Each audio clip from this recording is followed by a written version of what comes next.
दिल्ली में NEET paper leak के मामले को लेकर के जिस तरह से बड़े बवाल के बाद में कांग्रेस ने पूरे प्रदेश के अंदर घेराव किया, अब जब प्रधानमंत्री नरेंद्र मोदी ने इस मामले में ट्वीट किया है, कांग्रेस के कद्दावर नेता प्रताप सिंह खाचरियावास हमारे साथ में मौजूद है, बातचीत करते हैं। सर, ट्वीट आया है, कांग्रेस लगातार से दिल्ली से लेकर के राजस्थान तक विरोध दर्ज करा रही थी, किस तरह से देखते हैं इस ट्वीट को?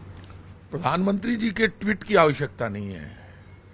वो भरोसा देना पड़ेगा नौजवान को, क्योंकि जो पुलिस का व्यवहार है और भारत सरकार का जो व्यवहार है वो इस कदर व्यवहार है कि जिस ढंग से पिटाई की गई है नौजवानों की, और 20 नौजवानों की हत्या के बाद आप चाहे कि हम फास्ट ट्रैक अदालत में लोगों को सजा दे देंगे, उससे वो 20 बच्चे वापस नहीं आने वाले हैं। बच्चों की पिटाई, बच्चों की मौत के बाद उनके परिवार के लोगों को सीधे सीधे डिमांड 1-1 करोड़ रुपए मुआवजा देना है। गलती आपकी है, बच्चों ने आत्महत्या कर ली। इस देश में सरकारों ने 5-5 करोड़ रुपए मुआवजा दिया है, तो 20 बच्चों को यदि आप 1-1 करोड़ रुपए मुआवजा दे दोगे तो आपकी नाक तोड़ना कट जाएगी। और साफ साफ डिमांड उठ गई कि जब राहुल गांधी ने कह दिया, पूरे विपक्ष ने कह दिया कि आप इस पर बहस कराइए, उससे पहले धर्मेंद्र प्रधान का इस्तीफा ले लीजिए। और सोनम वांगचुक ने भी कह दिया कि बच्चों पे कोई मुकदमा नहीं होगा, आप उसकी गारंटी दे दीजिए। ना कोई गारंटी देना चाहते हैं, ना भरोसा जीत पा रहे। मैं आज आपको कह रहा हूं, ये लड़ाई छिड़ गई है। मैं आपको वो वक्त बताऊंगा जब बीजेपी वाले आगे आगे दौड़ेंगे, जनता पीछे पीछे दौड़ेगी। जिस दिन हम प्रदर्शन कर रहे थे, स्कूल के बच्चे भाग भाग के हमसे बात कर रहे थे। स्कूल के बच्चों तक में रिएक्शन है। ये रिएक्शन इतना बड़ा है जिसको यदि प्रधानमंत्री ने, भाजपा की सरकार ने, आप ये मानकर चलिए, सही मायने में इसको तैयार नहीं किया, समझा नहीं, तो ये ना समझी बीजेपी के लिए भारी पड़ेगी। ये बीजेपी के अंत की शुरुआत हो गई। अब आप ये चाहो कि हिंदू मुसलमान के नाम पे बंटवारा कर देंगे, 4 बच्चों की डायलॉगबाजी दे देंगे, 4 बच्चे पैदा करो। अरे भाई साहब, वो 4 बच्चे क्या, करोड़ों बच्चे रोड पर खड़े हैं हिंदुस्तान के। आपके डायलॉग कहाँ हैं? आपके वो संत डायलॉगबाजी करने वाले, उनके संतों के भाषण से बच्चे शांत नहीं होंगे, आपके भरोसे से बच्चे शांत होंगे। वो संत तो गायब हो गए। आप कहते हो 4 बच्चे पैदा करो, सब कर लेंगे, 4 क्या 40, कि आप 4 बच्चों को नौकरी दे रहे हो कि ये बेरोजगारी नजर आ रही है, ये नाउम्मीदी नजर आ रही है, ये युवाओं का विश्वास टूट गया। वो जानते हैं, एक तरफ पेपर लीक करते हैं, ऊपर से लाठियां मारते हैं, भरोसा देते नहीं, विश्वास जीतते नहीं। घमंड से सरकारें नहीं चला करती, लोगों के भरोसे से सरकारें चला करती है। लोकसभा में, प्रधानमंत्री में, जनता में दूरी बहुत ज्यादा हो गई है। नौजवान को लगता है हम अकेले हैं, हर सरकार हमसे दूर है। राजस्थान का मुख्यमंत्री भजनलाल शर्मा किसी से मिलता नहीं है, मंत्री किसी से मिलता नहीं है। नकली दवा से पूरे देश में मौतें हो रही है। पेट्रोल और डीजल के रेट बहुत जबरदस्त बढ़ गए हैं, हालात बहुत खराब है, महंगाई जबरदस्त बढ़ी है। ओवरऑल आक्रोश नौजवानों का इसलिए निकल कर आ रहा है, पूरे देश में कहीं ना कहीं से आग शुरू होनी थी और वो आग नौजवान ने शुरू कर दी। इस आग को यदि बुझाना है तो बहुत समझदारी के साथ पूरे विपक्ष को विश्वास में लेकर, आंदोलनकारियों को विश्वास में लेकर, सब मांगे मंजूर करते हुए देश का भरोसा जीतना पड़ेगा। सिर्फ ट्वीट से और सोशल मीडिया से प्रधानमंत्री जी चाहें कि मैं देश का भरोसा जीत लूं, अब वो संभव नहीं है। कंटेंट से भी कुछ है उसमें, जो ट्वीट में बात की गई, उसमें आंदोलनकारियों के बजाय जो दोषी हैं उनको लेकर के बात की गई है कि फास्ट ट्रैक अदालत होगी और जो है भविष्य के साथ खिलवाड़ नहीं होने दिया जाएगा। दोषी तो सरकार है। धर्मेंद्र प्रधान इस्तीफा दो का नारा क्यों चल रहा है कि शिक्षा मंत्री जिम्मेदार है? पेपर लीक आप लगातार हो रहे हैं तो आप इस्तीफा दे दो। अरे भाई, आप उनको बर्खास्त, ये तोड़ना कह रहा आप उनको बर्खास्त करो, आपसे इस्तीफा मांगा है। ऐसा क्या मौत आ रही है? आप दे दो ना इस्तीफा, आप लोकसभा में दे दो इस्तीफा, आप प्रधानमंत्री को नहीं दे रहे। तो आप मर्यादा, यदि आपको लगता है तो आप ये कह सकते हैं पूरे देश में मेरे खिलाफ आक्रोश है, मेरी सरकार के खिलाफ आक्रोश मेरे कारण है, तो मैं ये इस्तीफा दे रहा हूं। तो वो बीजेपी की भी मदद हो जाएगी, सरकार की भी नहीं है। बीजेपी और सरकार दोनों निपट जाएंगे। ये जो धर्मेंद्र प्रधान को बचाने के चक्कर में सरकार चली जाएगी, मैं आज आपसे कह रहा हूं।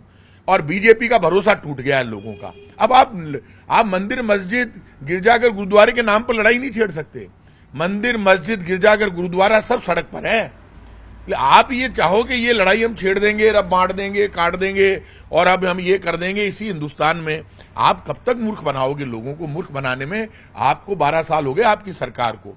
हर फील्ड में झूठ, फरेब और धोखा। नोटबंदी में लोगों को मार दिया, आप खुद जानते हैं। 2 करोड़ नौजवानों को रोजगार देंगे हर वर्ष। भाई साहब, 2 लाख नौजवानों को रोजगार नहीं दिया केंद्र सरकार ने। यदि 2 करोड़ नौजवानों को रोजगार देते तो आज नौजवान सड़क पर नहीं आता। आज ये नौजवान सड़क पर खड़ा है।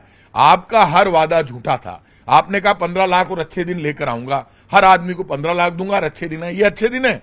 क्या आप बात कर रहे हो? आप महिलाओं के पीछे डंडे डाल दिए आपने उठा के। आप प्रेस को मार रहे हैं, नौजवान को मार रहे हैं। आप एक ऐसी कोई घटना आप बताइए यदि आज पुलिस के ऊपर नौजवान हमला कर रहा है तो ये तो होना ही है। आज आप मुझे मारोगे तो मैं अटैक करूंगा बचने के लिए। तो ये झगड़ा अब शुरू हो गया पूरे देश में।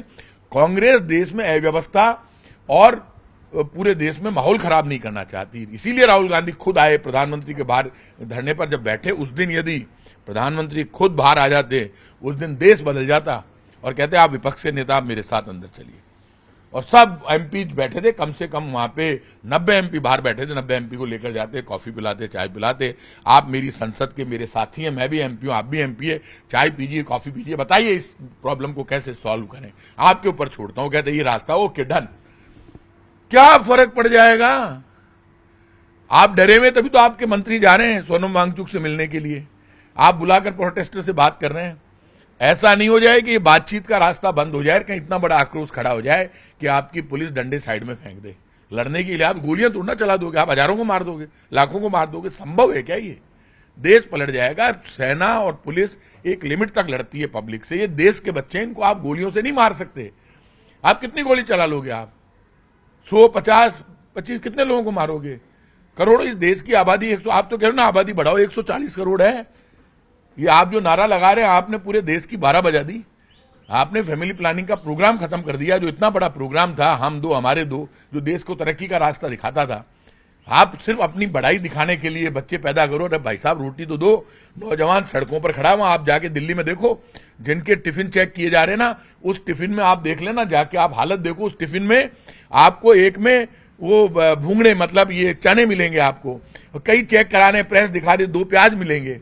वो उसके पास शाम की रोटी का पता नहीं है। वो बाहर से आकर दिल्ली में पढ़ रहा है, नागपुर से, हिंदुस्तान से, जयपुर से, वहां से, उड़ीसा से, केरल से, कर्नाटक से, यूपी से, बिहार से, सब जगह से नौजवान दिल्ली पहुंच रहा है। क्यों? नौजवान को लग रहा है अभी आग बुझनी नहीं चाहिए, चाहे आग मेरे लग जाए, लेकिन ये आग यदि बुझ गई तो मेरा नौजवान, मेरा फ्यूचर खत्म हो जाएगा। अपने फ्यूचर को बचाने के लिए नौजवान आग से लड़ रहा है, सरकार से लड़ रहा है, पुलिस से लड़ रहा है, मिलिट्री से लड़ रहा है। ये लड़ाई कांग्रेस बीजेपी की नहीं है।